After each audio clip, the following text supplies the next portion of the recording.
महाराष्ट्राच्या राजकारणात एक मोठा भूकंप. बीड जिल्ह्यातील संतोष देशमुख यांच्या निर्घृण हत्येनंतर मोठ्या राजकीय उलथापालथी सुरू झाल्या आणि अखेर धनंजय मुंडेंना मंत्रिपदाचा राजीनामा द्यावा लागला. पण या सगळ्या प्रकरणात सगळ्यात जास्त चर्चा होत आहे ती शरद पवारांच्या एका जुन्या वक्तव्याची. धनंजय मुंडे लायकी नसलेले आहेत असे शरद पवारांनी का म्हटलं होतं? हा फक्त एक राजकीय वाद नाही, हा एक कट होता. सत्य नेमकं काय? चला तर सगळं समजून घेऊया. तत्पूर्वी चॅनलला लाईक करा, शेअर करा आणि सबस्क्राईब करायचं आहे. तर डिसेंबर 2024मध्ये बीड जिल्ह्यातल्या मस्साजोग गावात एक खळबळजनक घटना घडते. गावाचे सरपंच संतोष देशमुख यांची अत्यंत क्रूर पद्धतीने हत्या केली जाते. हत्येचं कारण काय? कोण खरे सूत्रधार? आणि त्यांचा धनंजय मुंडेंशी काय संबंध? सुरुवातीला ही एक साधी हत्या असल्याचं भासवलं जातं, पण काही आठवड्यातच सत्य बाहेर येऊ लागतं. या हत्येच्या कटात मुख्य आरोपी म्हणून नाव समोर येतं वाल्मिक कराड. आणि हा वाल्मिक कराड म्हणजे कोण?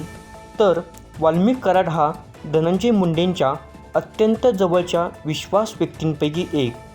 राजकीय सत्तेच्या जोरावर अनेक गैरव्यवहार करणाऱ्या कराडवर आधीपासूनच भ्रष्टाचाराचे आरोप होते आणि आता संतोष देशमुख हत्येच्या तपासात समोर आलं की कराड आणि देशमुख यांच्यात मोठा वाद झाला होता आणि हाच वाद त्यांच्या हत्येचं कारण ठरलं. या हत्येच्या प्रकरणात जबरदस्त राजकीय दबाव असल्याचं तपास यंत्रणांना आधीच समजलं होतं. पण तपास जसा जसा पुढे गेला तसं तसं हे स्पष्ट होत गेलं की धनंजय मुंडेंच्या मूकसंमतीशिवाय हे घडू शकत नव्हतं. संतोष देशमुख हत्येच्या काही धक्कादायक छायाचित्रण आणि पुरावे समोर आले आणि मग राजकीय वातावरण तापलं. 3 मार्च 2025 रोजी सोशल मीडियावर काही फोटो व्हायरल होतात. या फोटोंमध्ये संतोष देशमुख यांना अमानुषपणे छळलं गेल्याचं स्पष्ट दिसतं आणि या फोटोंमुळे विरोधकांनी आक्रमक भूमिका घेतली. एकाच वेळी राष्ट्रवादी काँग्रेस आणि भाजपच्या काही नेत्यांनी धनंजय मुंडेंच्या राजीनाम्याची मागणी सुरू केली आणि अखेर धनंजय मुंडेंना आपल्या पदाचा राजीनामा द्यावा लागला. पण या संपूर्ण प्रकरणात एक वेगळीच चर्चा सुरू झाली. शरद पवारांनी मे 2024मध्येच धनंजय मुंडेंबाबत एक खळबळजनक विधान केलं होतं. त्यांनी स्पष्ट सांगितलं होतं, धनंजय मुंडे म्हणजेच लायकी नसलेला माणूस आहे. हे विधान त्यांनी का केलं होतं आणि धनंजय मुंडे आणि शरद पवार यांच्यातला संघर्ष नेमका काय होता ते आपण यापुढे पाहूया. मे 2024मध्ये लोकसभा निवडणुकीचा प्रचार जोरात सुरू होता आणि त्याचवेळी धनंजय मुंडेंनी शरद पवारांवर थेट हल्ला चढवला.